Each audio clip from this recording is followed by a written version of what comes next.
Bueno, acá vamos a tener una charla con Cami. Eh, Bienvenida, Cami, a mi canal de YouTube. Vamos a charlar, Gracias. vamos a charlar acerca de un tema que es trascendentalísimo por multiplicidad de cuestiones. Es trascendental porque presentó tal vez uno de los pocos focos genuinos de oposición que tuvo el régimen, que se dio entre el golpe de Estado del 30 y el año 43, que se dio el siguiente golpe de Estado.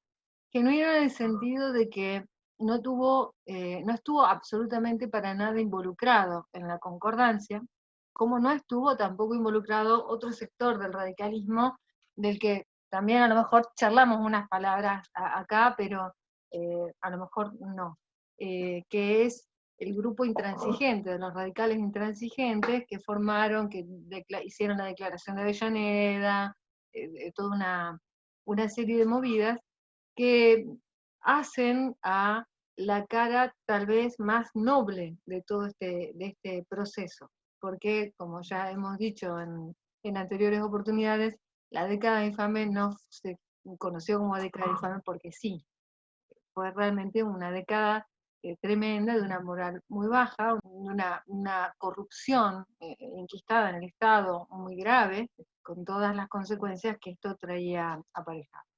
Así que bueno, me encanta la idea de charlar y escucharte, Cami, acerca de Forja, nada menos ni nada más, la fuerza orientadora radical de la joven Argentina. Bien, Chao. listo. Bueno, Forja es un movimiento que nace en junio del 35, el cual se forma a partir de un grupo disidentes dentro del Partido Radical que estaban inspirados tanto en la mística como en los ideales de Irigoyen, pero, eh, que, a, pero que a su vez también estaban, o sea, su búsqueda, su objetivo era la restauración de la soberanía nacional. También había un descontento o sea, hacia el Partido Radical por la eliminación de la abstención electoral, los cuales ellos planteaban que era la última resistencia que tenían para deslegitimar al régimen. También decían que el Partido Radical tenía una construcción histórica y social. Por lo tanto, debían advertirle al pueblo de la nación el riesgo que ésta estaba transitando. Dentro de su declaración de fundación, que fue en septiembre del 35, dicen que somos una Argentina colonial y que queremos ser una Argentina libre. Por lo tanto, hace un análisis tanto de Argentina en particular como de Latinoamérica en su proceso histórico y dice que siempre hubo una lucha y una puja de intereses por la soberanía popular y la emancipación de los pueblos. Es por eso que declara que, o sea, el accionar de la emancipación lo pueden llevar adelante los pueblos y que el radicalismo debía ser el instrumento para poder llevarlo adelante. También dice que el Partido Radical de manera interna debía rediscutir sus principios y sus ideales que le habían dado origen. Bien, también, bueno, el forjismo Así que llama a uno todos los... podría, perdón, pero Sí, podría decir, lo propio se ha dicho del radicalismo casi desde la fundación. O sea, antes de llegar al gobierno se ha dicho que debía rever su orden principista, se vuelve a hacer acá, se vuelve a hacer después en la declaración de Avellaneda, se vuelve a hacer bajo el gobierno de Ilia ya de manera fáctica, y en la actualidad creo que tiene una vigencia absoluta, la de revisar. Están los que dicen, los radicales que dicen, no podemos vivir en la historia, y están los que dicen, pues deberíamos ver exactamente qué es lo que fuimos para reconstituirnos. En fin, opinable.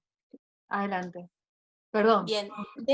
No, está bien. Dentro de sus fundadores nos encontramos con Arturo Jaureche, Homero Mansi, Gabriel del Mazo, Juan Fleitas, entre otros. Uno de los requisitos para sus fundadores era estar afiliado al Partido Radical.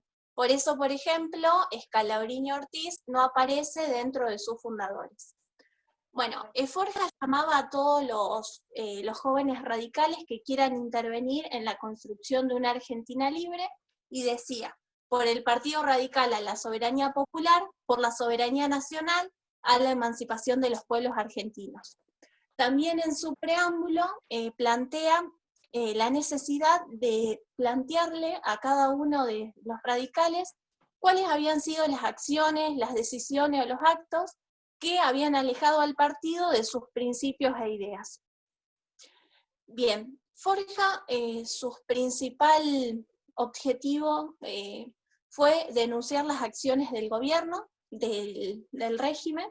Es así como entre ellas va a denunciar la creación del Banco Central, el cual decía que había sido creado con el objeto de que los hombres de las finanzas inglesas pudieran intervenir en nuestro sistema monetario y financiero. Así como también denuncia la creación de la Corporación de Transporte, la cual decía que le daba el monopolio a Gran Bretaña en nuestro, o sea, tanto para el control como para eliminar aquellas competencias que se crearan dentro de este sistema de transporte. A su vez también descalifican las políticas de Justo en cuanto a la intervención en aquellas provincias donde ganaba la oposición, y también, así como también la censura, la libertad de expresión, entre otros. Y decían que todos estos temas no eran tratados por la prensa de ese momento. Bien, también Miguel Ángel Sena, en su libro, dice que con Forja fue la primera vez que se creó un plan de lucha. ¿Cómo? Los militares, decís vos, el libro Los Militares, de Sena. Sí, el de Sena. Bueno, Miguel Ángel Sena plantea que con Forja fue la primera vez que se creó un plan de lucha, que era pura y que era para la Argentina. Posible, sí. A su vez también el forjismo fue llegando a los diferentes puntos del país y a la juventud. Es así como, por ejemplo, llegó a Lincoln de la mano de Cané y de los hermanos Jaureche, llegó a Rojas de la mano de Darío Alejandro, con Gabriel del Mazo a las universidades y demás. De todos modos, no llegó a tener más de 100 militantes y 300 afiliados. Un dato. Bien. Igual, permitime decirte que yo no me atrevería a decir, no, o sea, no comparto con Sena el hecho de que comparto muchas cosas con Sena. Los Militares es un libro que a mí me gusta particularmente mucho. Yo lo recomendaba siempre a Ada Latuca, por eso lo conozco yo, y lo recomiendo siempre como una lectura muy, muy válida.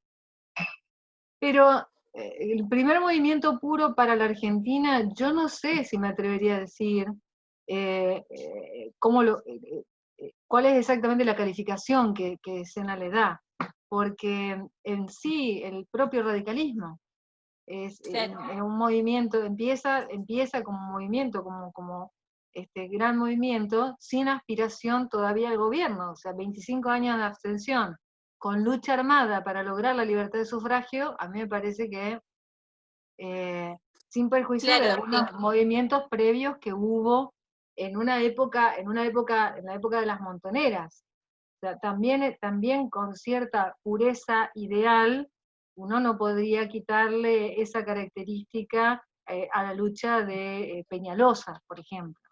Pero ya estamos hablando de un periodo con un contexto distinto. Ahora, dentro del contexto moderno, bueno, el radicalismo responde justamente en su creación, la Unión Cívica de la Juventud, la Unión Cívica Radical, responden todas a ese afán de bien común nacional. Me parece, y no se puede cuestionar por el hecho que existe durante 25 años sin presentarse elecciones. Claro.